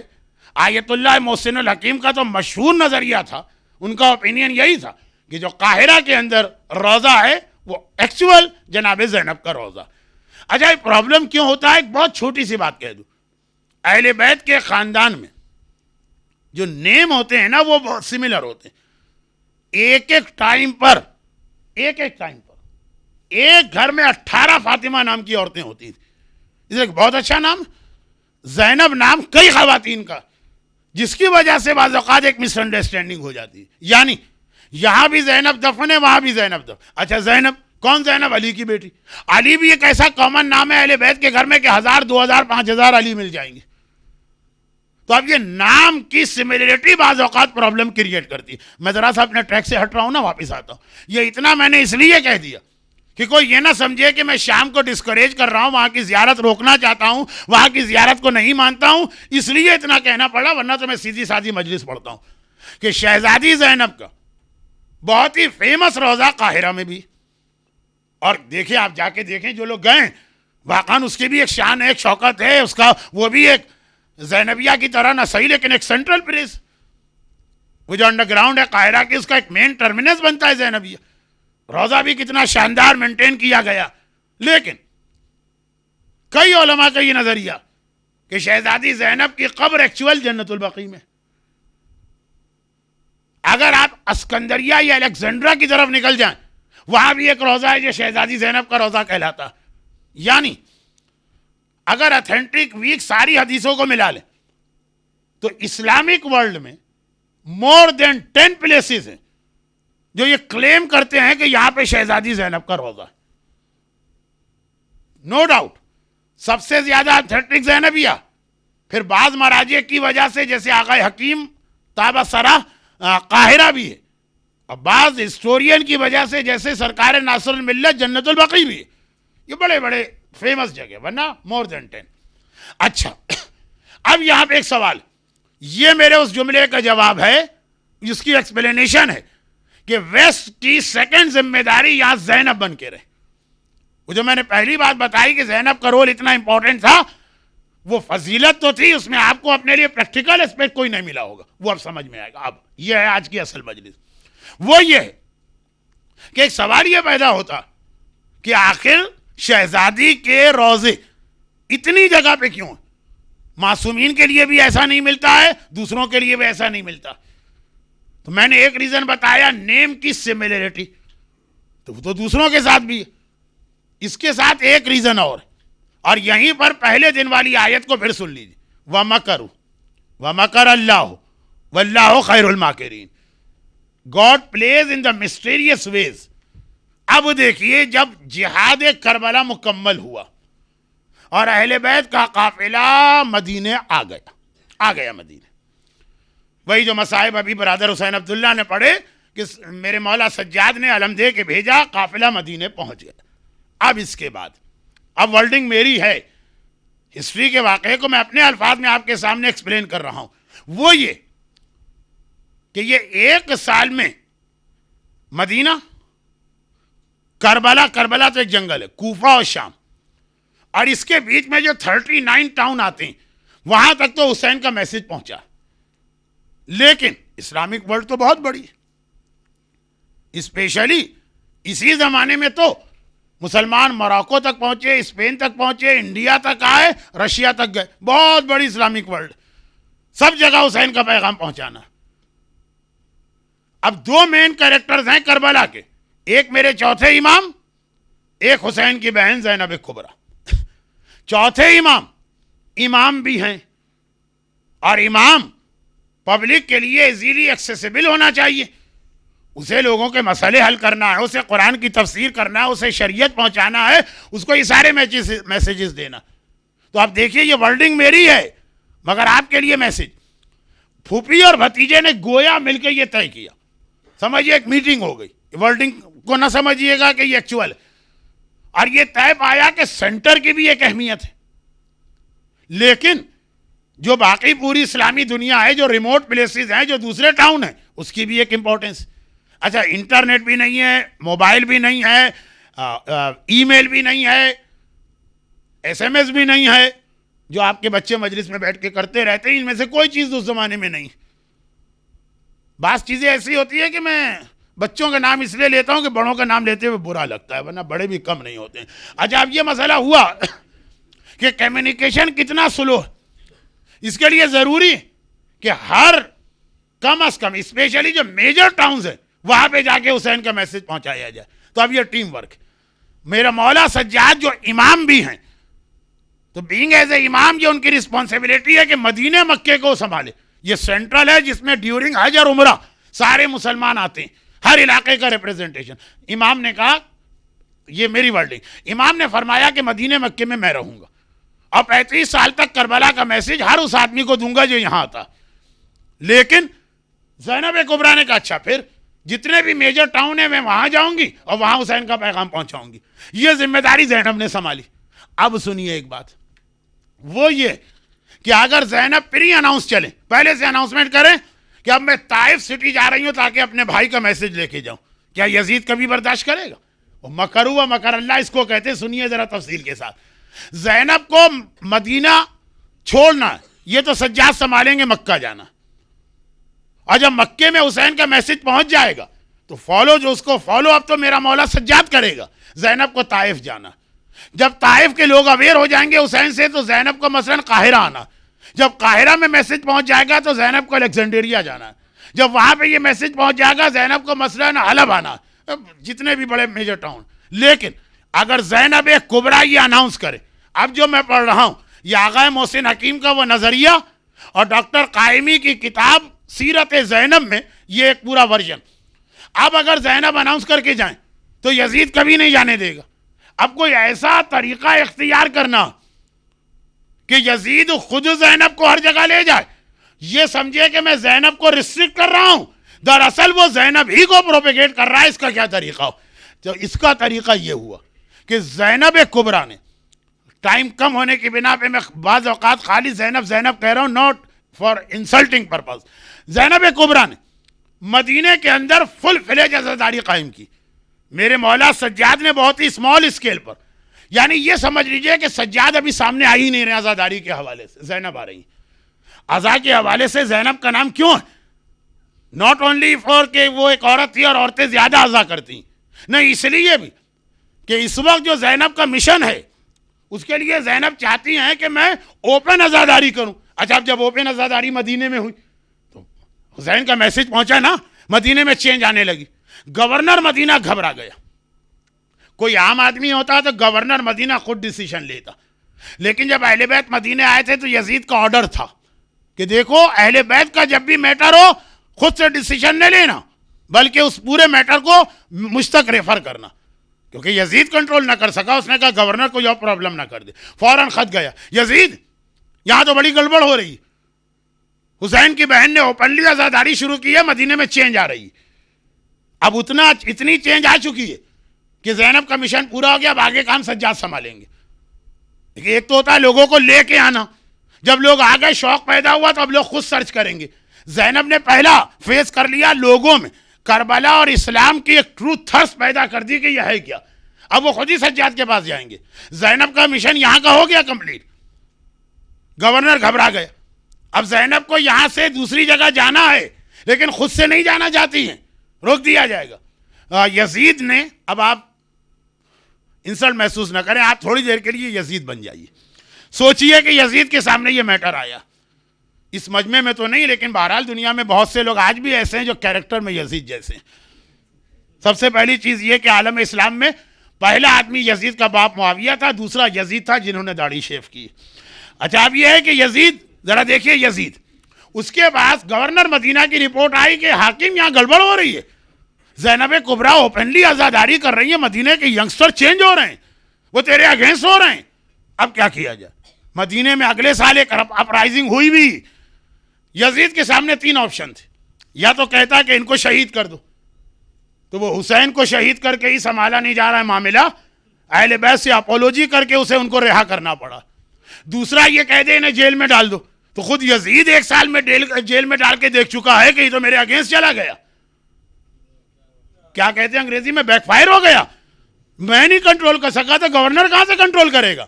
تیسرا کیا طریقہ, کسی کو بھی روکنے کے 3 طریقے ہیں, یا قتل, وہ کربلا میں حسین کو کرا چکا ہے, بیک فائر ہوا. نمبر 2 جیل, وہ شام میں کر چکا ہے, وہ بھی بیک فائر ہوا. Number 3 exile. یہی 3 طریقے ہوتے ہیں نا, ایگزائل میں بھیج دو. چنانچہ اس نے فوراً لکھا بھائی اگر مدینے میں چینج آ رہی ہے ان کو ایگزائل میں بھیج دو ان کو مکے. زینب خود مکہ جانا چاہتی ہیں لیکن اناؤنس کر کے مکے میں جائیں گی روکا جائے گا. اب یزید خود انتظام کر رہا ہے کہ ان کو مکے بھیجا جائے. کہا دیکھو ان کو مکے بھیجنا اور پوری فوج کے ساتھ بھیجنا, ادھر ادھر نہ چلی جائیں. اب مکے والوں نے ایک منظر دیکھا کہ یزید کی فوج کے پروٹیکشن میں کوئی قافلہ آ رہا. دیکھیے عام حالت میں تو مکے میں قافلے آتے ہیں جاتے ہیں, کون اٹینشن دے. یہ قافلہ اس طرح سے آیا کہ ہر ایک کی آنکھ اٹھ گئی کہ یہ کون آ رہا ہے جس کو فوج لے کے آ رہی ہے. یزید سمجھ رہا ہے کہ میں زینب کو ریسٹرکٹ کر رہا ہوں, وہی زینب کے مشن کو آگے بڑھا رہا ہے. اللہ نے خالی فرعون کے گھر میں موسیٰ کو نہیں پالا ہے, ہر دور میں اللہ کا یہ طریقہ رہا. اب مکے والے پہلے دن ہی زینب کو پہچان گئے. یعنی کیا پہچان گئے؟ زینب کو زینب نہیں پہچانا, ہے کوئی امپورٹنٹ پرسنالٹی. یہی زینب چاہتی تھی. بھائی پہلے آتی, بہت ہی اسمال اسکیل پہ آتی, کوئی جانتا بھی نہیں, زیرو سے کام شروع کرتے کتنا ٹائم لگتا. آدھا کام تو آدھی ایڈورٹائزنگ, آدھا پروپیگیشن, آدھی تبلیغ تو یزید نے کر دی. اب زینب آ کے بیٹھ گئی اور زینب کا مشن شروع ہوا. لوگ آنے لگے, عورتیں آنے لگیں. کون لوگ تھے جنہیں فوج اس طرح لے کے آئی؟ زینب نے وہیں بٹھایا اور اذا شروع ہو گئی. اور اذا کمپلیٹ اذا, جس میں ماتم بھی ہے, جس میں نوحہ بھی ہے, جس میں حسین کا مشن بھی ہے, جس میں اسلام کی ایجوکیشن بھی ہے, جس میں شریعت بھی. اب گورنر مدینہ کے لیے پرابلم ہو گیا. 3-4 مہینے گھبرا گیا. یزید کو لیٹر لکھا اس نے, بھائی یہاں تو ایک چینج آ رہی ہے, اپرائزنگ ہو رہی ہے, کیا کریں؟ اب وہی بات یزید نے سوچا کیا کروں, قتل کروں, وہ کربلا بیک فائر, جیل میں ڈالوں, وہ شام کا بیک فائر, ایگزائل. گھبرا کے کہا ان کو طائف بھیج دو. زینب کو ویسے ہی طائف جانا تھا. زینب کا مکے کا مشن پورا ہو گیا. اب زینب کو طائف جانا, لیکن خود سے کہیں میں طائف جا رہی ہوں, کوئی نہیں جانے دے گا. یزید خود انتظام کر کے لے جا رہا ہے. طائف والے تو اور حیران ہوئے, یہ کون سا قافلہ آ رہا ہے یزید کی فوج کے ساتھ. جیسے ہی زینب آ کے بیٹھی, لوگ آ کے پوچھنے لگے. سارا کام یزید کر رہا ہے. زینب خالی آخری سٹیج پہ سامنے آتی ہیں. یہاں 6 مہینے صف اعضا بچھائی, یہاں حسین کا مشن آگے بڑھایا. اب یہاں بھی چینج آنے لگی. دیکھیں زینب کا مشن پورا ہوتا جا رہا ہے, لوگوں میں چینج آنے لگے, لوگ سمجھ جائیں حسین کا مشن کیا تھا. اب باقی کام سجاد مدینے اور مکے سے کریں گے, یہ لوگ خود ہی کانٹیکٹ کریں گے. پہلی چیز ہوتی ہے جو میں نے مجلس کے شروع میں کہا, ڈیمانڈ پیدا کرنا. تو اسلام ہے کیا؟ اس کی ڈیمانڈ زینب پیدا کرتی جا رہی ہیں. سپلائی مدینے سے ہوگی سجاد, سپلائی مکے سے ہوگی سجاد. اب زینب کو چوتھی جگہ جانا ہے, مثلا قاہرہ جانا. خود سے کہیں میں قاہرہ جا رہا ہوں, یزید کہے گا میں نہیں جانے دوں گا, ریسٹرکٹ. مگر اب جب گورنر طائف نے لکھا بھئی یہاں پرائزنگ ہو رہی ہے, چینج ہو رہی ہے, یزید نے کہا ان کو قاہرہ بھیج دو. غرض یہ کہ قاہرہ آئیں, قاہرہ میں اپنا مشن کیا. وہاں کے گورنر نے لکھا اسکندریہ جاؤ, الیگزینڈرا بھیجا. اب مشن زینب کا ہے, پیغام حسین کا پھیلانا ہے, صف اعضا اپنے لٹے گھر کی بچھانا ہے. لیکن ساری پریپریشن یزید کر کے دے رہا ہے. سمجھ رہا ہے کہ میں اپنے حکومت بچانے کے لیے کر رہا ہوں. اسے کیا پتا حسین کا مشن خود یزید پھیلا رہا ہے. اسی کو کہتے ہیں مکرو, دشمن اپنا مکر کرتے ہیں, اور مکر اللہ, اللہ اپنی پلاننگ کرتا ہے. واللہ خیر الماکرین, پلاننگ تو اللہ کی کامیاب ہے. آج یزید کا نام کہیں نہ رہا, زینب کا نام ساری دنیا میں پہنچ چکا.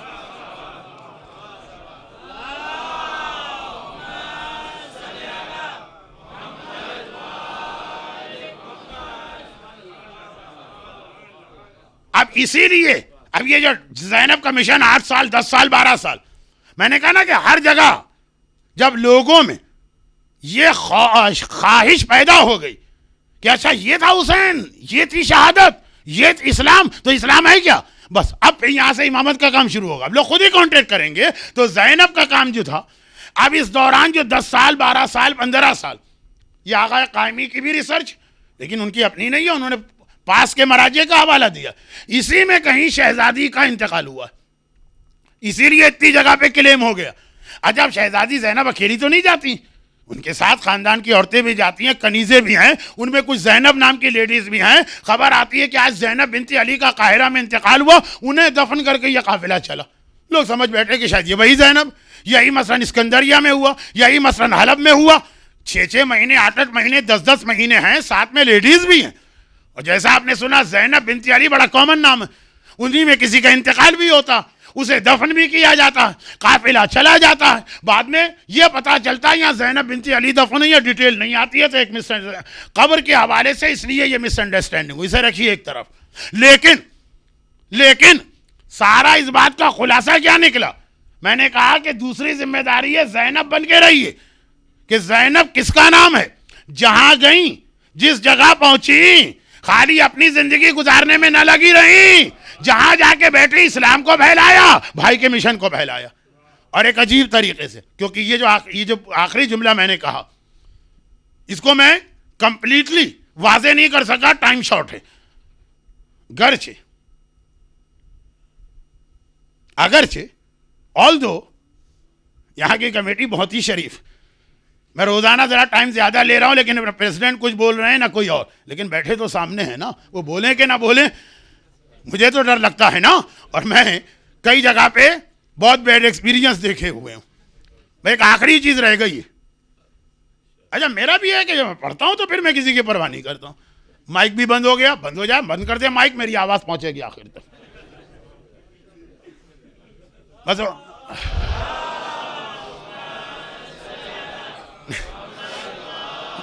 یہاں کی بات نہیں کر رہا ہوں جہاں میں نے ٹائم لیا, جہاں ٹائم کا بہت پابندی ہوتی. اب خالی لاسٹ اسٹیج رہ گیا, دیکھیے وہ کب پورا ہوتا. باقاعدہ لوگوں نے سیریس لے کر مولانا یہ علماء حضرات خیال نہیں کرتے ٹائم کا. ممبر پہ ایک ایجیکٹ کا بٹن لگانا پڑے گا. جہاں 60 منٹ ہوئے بٹن دبایا ملا غائب. اب اس افریقہ کے لوگ تو پورا جملہ بھی سمجھ جائیں گے, لیکن خلاصہ یہ کہ آپ کہیں نہ کہیں, آپ کمپلین کریں کہ نہ کریں, آپ کے بچوں کو اسکول جانا ہے, آپ کو جاب پہ جانا ہے, مجھے آپ کی مصروفیات کا خیال ہے. آخری تاریخ ہے, ویکینڈ بھی آئے گا, شب اربعین بھی آئے گی, وہاں کوئی بات نہیں ہے. آخری جملہ میں واضح نہیں کر سکا لیکن کل پھر آپ سے مل رہا ہوں. تو بس اب اس منزل پہ آ گیا کہ جہاں جاؤ, جہاں بیٹھو, چاہے ایسٹ ہو, چاہے ویسٹ ہو, چاہے یزید کی حکومت ہو, چاہے کسی کا اختیار, تمہیں اپنے مشن سے کمیٹڈ رہنا ہے, اسے آگے بڑھانا ہے. پھر اللہ کا وعدہ, کوشش تم کرو, پورا اللہ کرے گا. یہ زینب کبریٰ سے بھی اللہ کا وعدہ ہے اور یہ آپ حضرات سے بھی اللہ کا وعدہ. لیکن پھر بھی زمین اور آسمان کا فرق ہوگا آپ میں اور زینب میں, کیونکہ آپ جو صف عذاب بچھائیں وہ تو بچھی بھی, اور اس کے ذریعے سے لوگوں کو حسین کے مشن سے آگاہ کریں, اویئر کریں. تو آپ جو یہ کریں گے تو بہرحال بہت ہی نارمل سرکمسٹانسز میں کریں گے. کھانا بھی پیٹ میں ہے, پانی بھی پیٹ میں ہے, بستر بھی گھر میں تیار ہے, گاڑی بھی یہاں کھڑی ہے, بڑے آرام سے آئے ہیں, اتنے ہی لگزریس وے میں جائیں گے. پھر بھی نہیں ہو پاتی ہے ذمہ داری. اور حسین نے اپنے بھائی کے مشن کو, آخری مرحلہ تو آپ نے سنا, لیکن شروع کہاں سے کیا؟ شروع کربلا کے اس میدان سے کیا ہے کہ جہاں سب بچے بھوکے بھی ہیں, سب بچے پیاسے بھی ہیں, رخسار پہ تماچے بھی لگ رہے ہیں, بدن پہ کوڑے بھی پڑ رہے ہیں, ہاتھ پسے گردن سے بندھے ہوئے بھی ہیں, قیدی بنا کے جگہ جگہ لے جانا پڑ رہا. زینب کسی معمولی شخصیت کا نام نہیں. پہلی بات تو یہ ہے کہ زینب عصر عاشور تک زینب تھی. عصر عاشور کے بعد زینب نہ رہی. جیسا ٹائم آیا, جیسی ریکوائرمنٹ تھی, زینب کبھی اکبر بنی, زینب کبھی عباس بنی, زینب کبھی حسین بنی. کہا جاتا ہے کہ تین مصیبتیں ایسی ہیں کہ بہت ہی اپنے آپ پہ کنٹرول کرنے والا مرد بھی برداشت نہیں کر سکتا. نمبر 1, اگر کسی کا جوان بیٹا اس کے سامنے مر رہا ہو, چھوٹی مصیبت نہیں ہے. ارے دنیا کے سب سے بڑے صابر کا نام ہے حسین. جب اکبر مقتل میں جا رہے تھے اور کہا بابا میرے پیچھے نہ آئیے, حسین نے کہا تھا اکبر تیرا کوئی جوان بیٹا نہیں ہے, تمہیں نہیں پتا باپ پہ کیا گزر رہی. آپ کا کوئی دوست ہے ڈاکٹر, اچھے تعلقات, آپ اس کے پاس گئے اور کہا کہ مجھے فلاں پرابلم ہے, بتائیے کون سی ٹیبلٹ لوں. وہ کہے گا تمہارا دماغ ٹھیک ہے, دیکھ نہیں رہے میرے 18 سال کا بیٹا میرے سامنے مر رہا ہے, اس وقت میرا دماغ کام نہیں کر رہا, کسی اور وقت آنا. دوسری مصیبت ہوتی ہے کہیں پہ اگر آگ لگ جائے, فائر.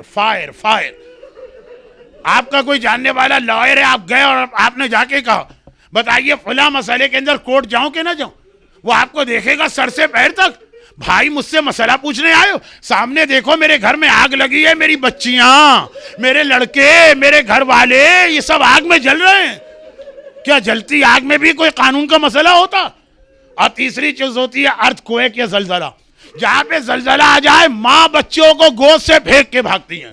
لیکن ہمارا سلام ہو علی کی شیر دل بیٹی زینب کبریٰ پر, جو عقیلہ بنی ہاشم بھی کہلاتی ہیں. زینب کبریٰ کربلا کے میدان میں تھیں, ایک نہیں تینوں مصیبتیں تھیں.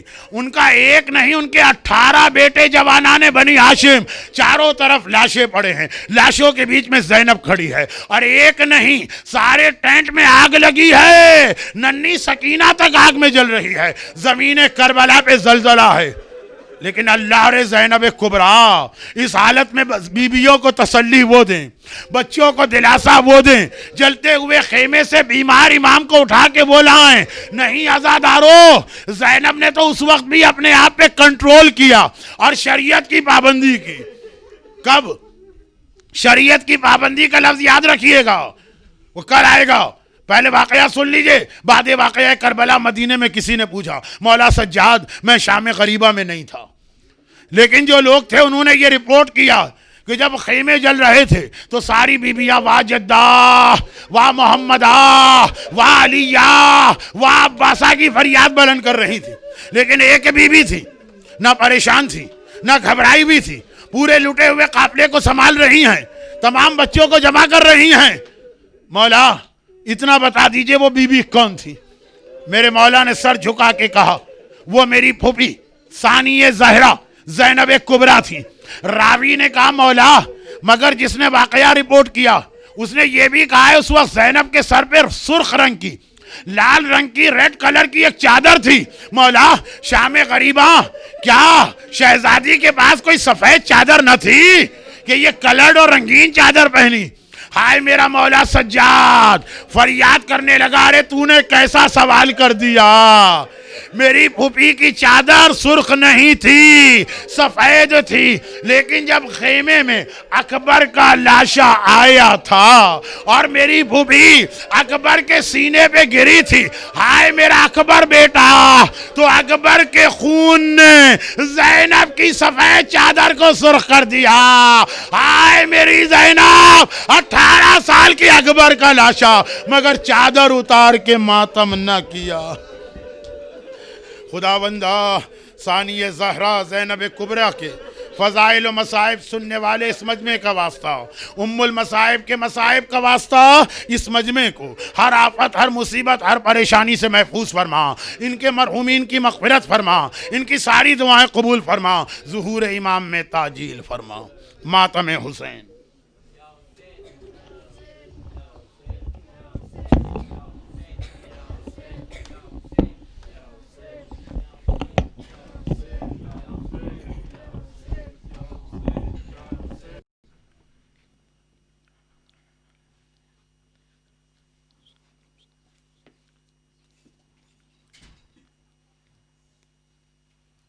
اعوذ باللہ من الشیطان اللعین الرجیم، بسم اللہ الرحمن الرحیم، الحمد للہ الذی لا يبلغ مدحته القائلون ولا يحصي نعماءه العادون ولا يؤدي حقه المجتهدون، الذي لا يدركه بعد الهمم ولا يناله غوص الفطن، الذي ليس لصفته حد محدود ولا نعت موجود ولا أجل ممدود، فطر الخلائق بقدرته ونشر الرياح برحمته ووتد بالصخور ميدان أرضه، والصلاة والسلام والتحية والإكرام على خير خلقه ونور عرشه، أفضل الأنبياء والمرسلين، حبيب إله العالمين أبي القاسم محمد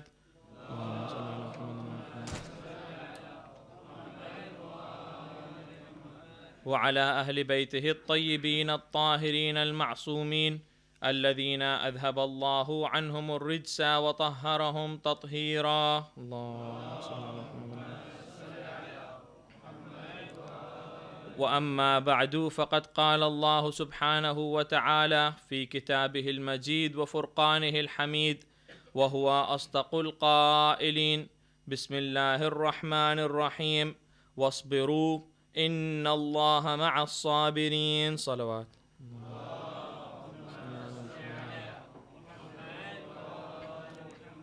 It's good to see that people have been listening to the majlises, so they decided not to come.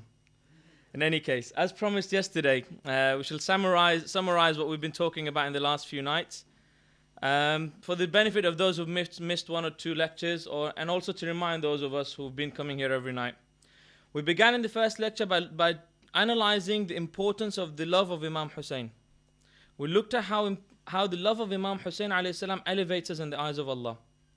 We also looked at how that call which he made 1400 years ago relates more to us today than it did on that day to those enemies.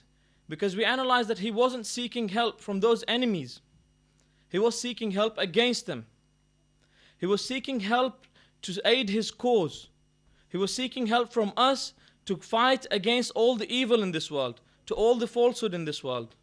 And that is why we have narrations that say that kullu yawmin Ashura wa kullu ardin Karbala. Every day is Ashura and every earth is Karbala. We then looked at how Imam Zamana himself mourns for his grandfather Imam Hussein. And then we looked on the following day we talked about Azadari. And we talked how Azadari is another form of love, is a form of respect and glorification for the message of Hussein. We then talked about how the enemy wants us to remain divided at a community level on petty things. And we looked at how Islam has internal and external enemies. And then we discussed about the activities of both types of enemies. We talked about how the external enemy initiated their attack in 1979 by the publication of satanic verses. I'm not